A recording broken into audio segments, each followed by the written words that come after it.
Hard disk dia sudah penuh dengan hal yang macam-macam. Kalau ada maka hendaknya dia delete, bersihkan.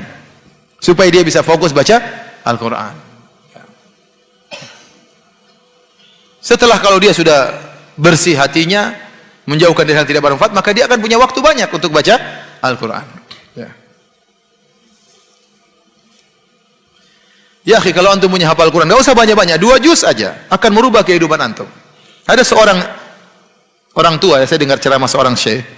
Ada seorang kakek sudah tua datang kepada dia. Waktu syekh tersebut bercerita tentang pentingnya punya hafalan. Kemudian setelah berapa tahun, entah 2 tahun, orang tua ini datang lagi kepada dia. Kemudian dia bilang, jazakallah khair, terima kasih wahai syekh.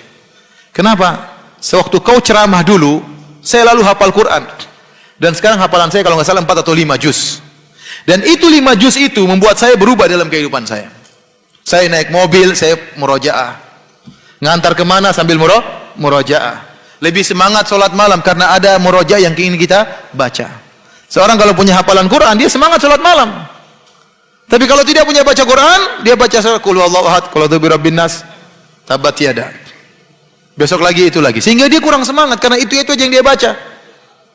Kalau ngimamin istri sholat malam, itu aja yang dia baca. Mas, kamu baca itu terus?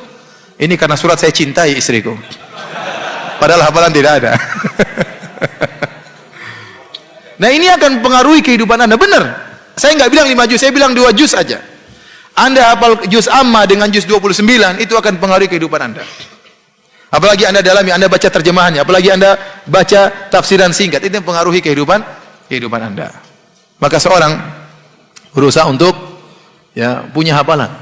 Ustadz nggak bisa, kita sudah tua. Bisa, panggil guru, kita setoran seminggu sekali, meskipun seminggu sekali, yang penting setoran hafal, setoran jalan 1 minggu meskipun 1 ayat, berarti 1 derajat di surga naik, ya atau tidak? Minggu depan ayat yang lain, bidadari naik lagi. Minggu depan 1 ayat lagi, alhamdulillah, waktu berjalan. Kalau anda sudah punya guru, anda tidak mau harus sisihkan waktu untuk store. Apalagi anda bayar guru tersebut, bayar mahal supaya kalau nggak setoran rugi.